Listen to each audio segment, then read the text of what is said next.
Hello and welcome to Default Star, where we take on everything by default. I am your host, Demosthenes, and with us, as always, is Mr. Kyle Nash. How's it going, Kyle? War! Let's do some more war, baby. Infinity War it is. Let's get it. Yes, this is part 2 of our list, the Avengers Infinity War Mortality List, featuring special guest Hela, the goddess of death. She'll be helping us determine who is possibly going to die in Infinity War. This is part 2 of our list. If you haven't seen part 1, check it out in the link below. Now, continuing on, we've got Elizabeth Olsen as Scarlet Witch. I think she's one of the safest characters on here. I don't think that they're gonna... She's still finding her journey at this point in the films. She's a strong female character. I think that's one of the reasons that nothing bad is going to happen to her, at least at this point. I think she's pretty safe. I'm giving her 3 Helas.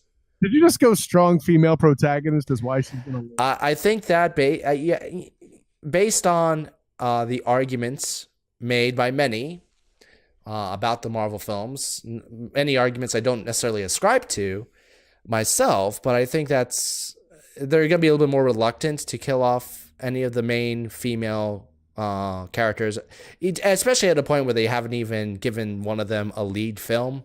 Correct. I think that it's going to give them a lot of blowback if they kill off, especially if they kill off Scarlet Witch at this point. Nearly said Scarlett Johansson.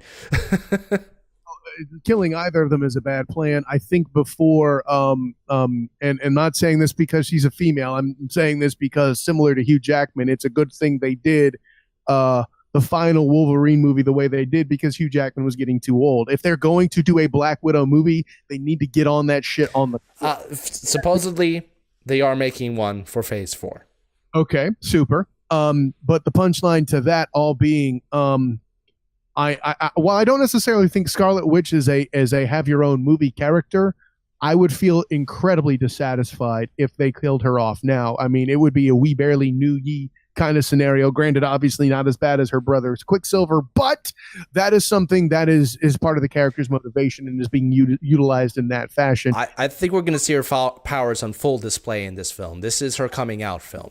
Yeah, you're going Dark Phoenix defense on me. I'm inclined to agree with you as well. But even still, I think she needs more development. Moreover, depending on how we feel about Vision's future, that could also be an element to her character growth. I'm inclined to give her no higher than 3 myself. Yeah, I'm giving her 3 as well, just because mostly because of the proximity issue to Vision, but I don't think that I sincerely doubt that anything's going to happen to her. Which brings us to Vision, who's kind of the other end of that scale. Here's the thing with Vision. I mean, the guy has an Infinity Stone in his forehead. Most of you are probably going to say, well, that's it, and write him off. Hell, the trailers showed the scene of Thanos getting it out of his forehead. I think this is going to be another case where all the trailers of Civil War showed Rhodey falling and supposedly dying, with Tony cradling his supposedly, possibly dead body. All the trailers had that scene. Vision, same thing. I think that he's going to survive without the stone. I think he's either going to go back to Jarvis or remain an autonomous android.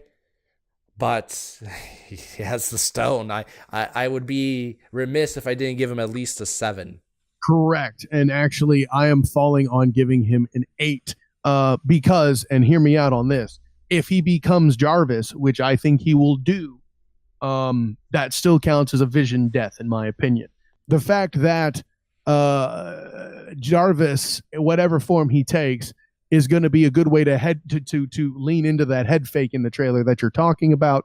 So I'm inclined to think, by the way, on top of the Infinity Stone penalty, I have him. I was thinking 9, but I'm going to go 8 because you kind of convinced me the concept of Vision without the stone still existing would be pretty damn awesome, and I want to see it. So yeah, we got him at 7.5. I think that's respectable. I think those are pretty good. But still in harm's way. Hey, you got 7.5 Helas. I mean, what's... You will not keep on dancing. Those were, I mean, I will admit, those aren't odds I would like to go into war with, but nevertheless. Oh, war! All right, moving on. Yet another major sidekick. We got War Machine. Listen, man, his last major appearance was the fake out death. He ain't coming back to die in this film. I'm giving him a 3, which I think is a respectable. If anything, I think he's going to get healed on Wakanda. He's going to be able to walk again. So, no, I don't think he's going to go anywhere. And if Tony Stark bites the dust, other than Pepper, he's the next logical replacement. I think that this film, in many ways, is going to be the changing of the guard from the original characters to the secondary characters and sidekicks. I think that War Machine is safe. Don Cheadle's contract is the only reason I'm giving him a 3. I think that I don't know how long he's going to want to pursue that role. Well, and I'll be honest with you, the main reason he wasn't involved in Black Panther, other than being War Machine, was for the eventual Black Panther War Machine buddy cop film. No, seriously, I want to see a Black Panther War Machine pairing, and I think it would be pretty damn awesome. He appears and does some stuff to help Wakanda. I don't know what help they would need from him necessarily, but you can, ex MacGuffin, defend, protect, whatever, blah, and make that happen, especially since he would feel indebted if, in fact, the Wakandans do heal him. Because the one line exchange they had in Civil War when he said, "Your Majesty," immediately told me that this is the basis for an entire franchise of buddy cop films. No, that's not it. I just think the two characters would jive together well. No evidence of everything there. Shut up. Anyway, listen, he's not going anywhere. I know he's a minor character, but I mean, to your point, that's like killing Falcon. That would be stupid. Yeah. He's not even in possession of an Infinity Stone, though he'll be in the fight. The Cheadle contract, I'll admit, does. I'm going to give him a 1 Hela penalty. So while I was going to say 2, I'm now forced to raise him to 3. He's still dancing. So we agree. And next we got Doctor Strange himself, possessor of an Infinity Stone, Eye of Agamotto. The last trailer showed him in kind of a desperate situation. I don't think they're going to kill him off. He's going to have a setback, but he just got introduced to this series. They're not going to kill him off. No way in hell. So yeah, I know we have to talk about him because he's a major character. But first of all, I've managed to successfully protect myself from the trailer, so that's the good news. But they show him in dire straits in the trailer. Really? More dire than Dormammu? I'm here to bargain. F that noise. More dire than a goddamn fight in a reverse time loop that still blows my damn mind when I watch it. No. Well, it'll be just fine. I have 1 Hela. Boom. Oh, hey, you're breaking your own rule. You said anybody that's in possession of a stone has to have at least 3, and he is... But Wong is paying that penalty. Oh, come on. No. Yes. They're both going to survive. And to put it in perspective for the trailer, and I don't think this is giving away anything, but they show him suspended in midair with 24 magic knives surrounding his forehead like Hellraiser. He looks to be in a bad position, but I'm here to bargain, bitches. This isn't something I'm buying. There's no way. No, Doctor Strange is gonna make it out. I'm giving him the requisite 3 as per our agreement. Okay, between your 1 and my 3, we got 2. Goddamn safe. He's still dancing. We're down to our final 5. We got Black Widow. Out of the major 6 Avengers, she's the safest. No doubt about it. She's the safest. I mean, as much as she makes me think dangerous things. No, definitely a 2. Definitely a 2. Because she's in the fray. You got to give her a little risk. But no, she's safe. All right, you know what the publicity blowout would be if they killed her off before giving her own film? Oh, no. You're right. I'm giving her a 2 as well. We're 100% in agreement on that. Black Widow's going to make it. At the very least, I sincerely doubt that we're going to see her or Hawkeye meet their ends before at least being together on screen. Ah, man, I don't know about that. Those two characters are very, very intricately linked. To your point, that could be kind of his out. Like if it's something where he's going to sacrifice himself, they do a smoochy smooch and it's out. Because like it's not like his wife would find out about that. So yeah, we got Black Widow too. So now we're in the major headliners. We have Captain America himself. I'm not giving him a 10. I'm giving him a 9. I think, listen, if there's going to be, at this point, if there's going to be a major death in the MCU, the argument's going to be it's either going to be Captain America or Iron Man. I'll get to Iron Man when I get to him, but I think that Captain America has a safer chance. I think his last big film is going to be the fourth one. They've already announced that his last contracted film is the fourth one. Now, it could be a flashback. It could be a small role. It could be his dead body. Or it could be one of his PSA videos. I would kill for one more of those PSA. I would pay money to see 2 hours of that. Yeah, Captain America. Listen. I think there's another character that has a higher chance. I don't think they're gonna kill off both of them. I would give them props if they somehow ended up both teaming up to die together. That might be kind of neat. But them taking both out, I don't see it happening. I think Captain America has at least one more film in him before he passes the baton, more or less. But is he in the line of fire? You hella right he is. I'm giving him 9. Strong take by you. He certainly has the heirs apparent ready. Two of them in particular, who I both in the comic books even don the shield at some juncture. Of course, my least favorite character in concept, Bucky Barnes and Falcon, both don the shield at some point. Yeah, he has 2 in line compared to all the other characters. Correct. Being said,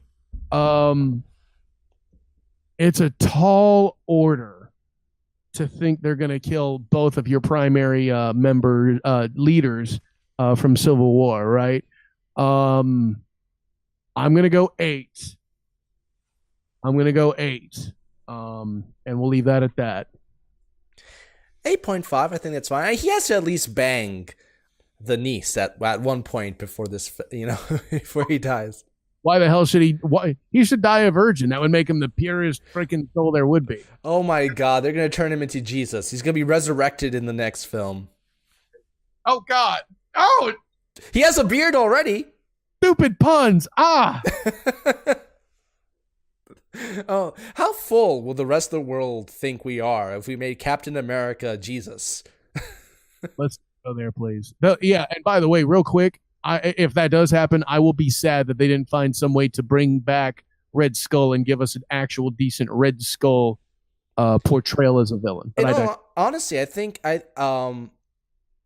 if it doesn't happen in this film, I think we're going to see a little bit more of him interacting with Spider-Man as the other dad. That's a great point by you. The whole thing, Bronx is like and Queens, yeah. Brooklyn and Queens. I said Bronx. Sorry. Yeah, right. Queens, Brooklyn. That's a good point. And like, listen, you joked earlier about the one-line exchange between War Machine and Black Panther. That one actually holds weight. Yeah. Also, further defending why not to give it a 10. That's a good call by you, Dumas. I kind of like the concept of Stark maintaining that, but we'll get into how much I think that's going to happen later. We'll get to that. But before we get to that, we have one Hulk-sized obstacle in the way, and that is Bruce Banner. So Bruce Banner, whom we last saw in Thor Ragnarok. Now, out of the top level Avengers, other than Black Widow, he has my lowest score. I'm giving him a 2. Based on a number of reasons. Yes. The only reason I'm not giving him 1 is there could be some weight for Thanos to take down the Hulk. I mean, that if you think you're going to be at one point, that's the moment. However, given what happened in Ragnarok and the fact that the actor and the directors, everybody has publicly stated that these three films, Ragnarok and the two Avengers films, are a trilogy, a Hulk trilogy. Yeah, he's not, I don't think he's gonna bite it in this film. Fair interpretation by you, and even without that, I have Hulk at a 1.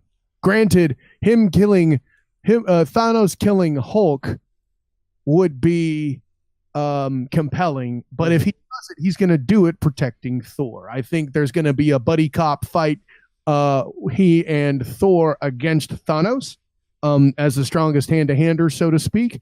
I believe that will do something to slow Thanos to set up whatever his actual demise may be, if he does, in fact, become completely defeated after this film. They could set up a situation where he's, knocked back in some way or contained somehow.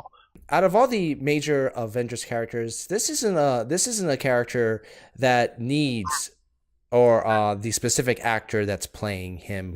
They've already changed the actor before, and a majority of the action scenes are pure computer animation. If there's a character that is more likely for them to keep going throughout all these iterations, I think is the Hulk. True, but even to that same extent, Mark Ruffalo can play this. There is not really a cap on aging Hulk here.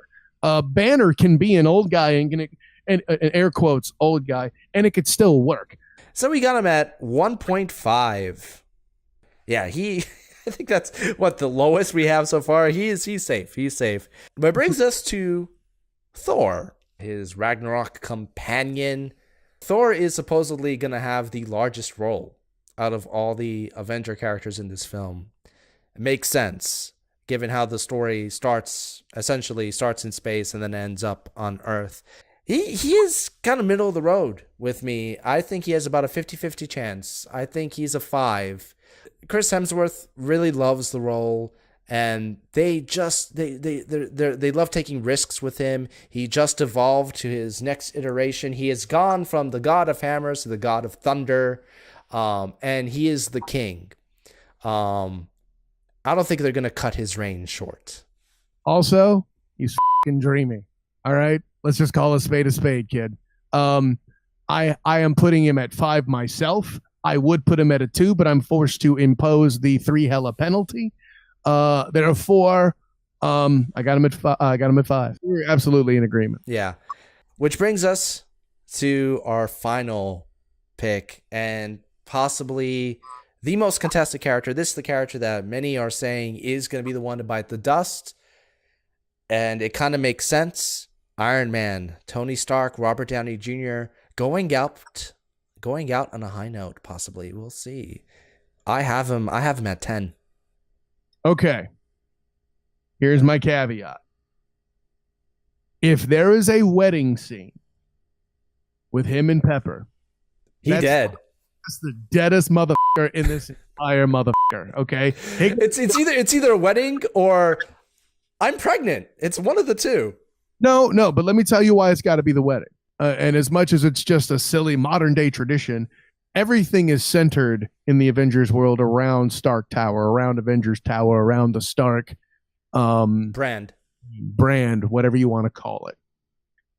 Pepper would be perfect in line, and despite if they're not married, she's going to hurl herself in front of something potentially and save Tony, right? Well, they're already engaged. They as a Spider-Man Homecoming. Very good. Yes. Yeah. Good drop. Thank you for that, sir. With that in mind, if we have a wedding, like if the movie opens, Thanos beats the shit out of whatever it's going to happen in space, like you cited, and Doctor Strange comes in and rescues them again, and then the next cut is to a wedding, he's gone. He's got to be high. I think naturally he has a score high enough to where I'm going to waive the Hela penalty because that would put him over 10. I'm going to throw 9 at Iron Man. I really think if I had somebody with a bow and arrow pointed at my head, I would say that Iron Man is more likely to die.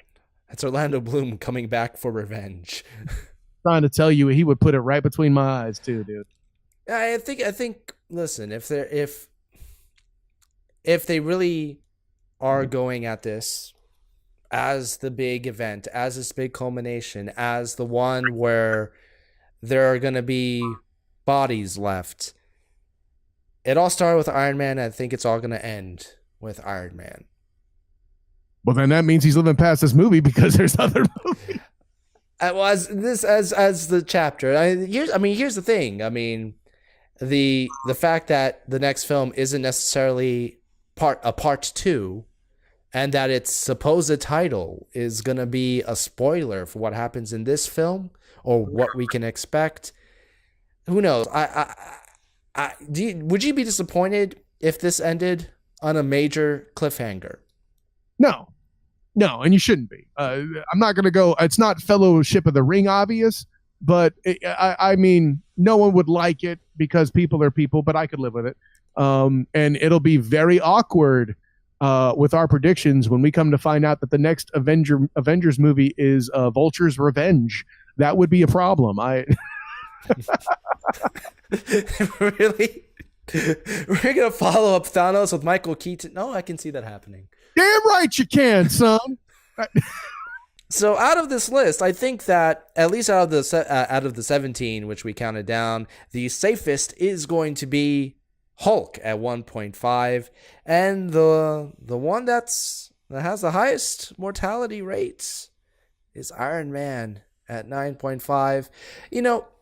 If they do kill him off, the man built the MCU. I mean, the reason it's successful is because of how charming and how contagious his persona was. Let us know, who do you think is going to make it? Who do you think is going to die? Do you think we're right on the money? Let us know in the comments below. Make sure to like and subscribe. Do all that fun stuff. Follow me on hilaritybydefault.com for fun stuff every single week. On Twitter, at Default Hilarity, and on Facebook, Hilarity by Default. Kyle, where can we find you? Of course, I am on Twitter at the SOTG. You can find me on Facebook as the Student of the Game. And this weekend, I will be covering UCF Spring Game for BlueHQmedia.com. So that's a transition for me. Very stoked to join that group. And of course, Tuesday nights, it's dinner time. Check out Blog Talk Radio. Search dinner time. You'll find me and Tokyo J, regular. I say he's a featured guest panelist. I don't know a recurring character here on the Default Assault. There we go. How about that? Very much so, and kind of in payback, I guess I'm kind of a recurring character in Dinner Time. I will be on Dinner Time this coming Tuesday. Yeah, good call out. Make sure you check us out on Default Assault every Thursday, where life is hilarious by default.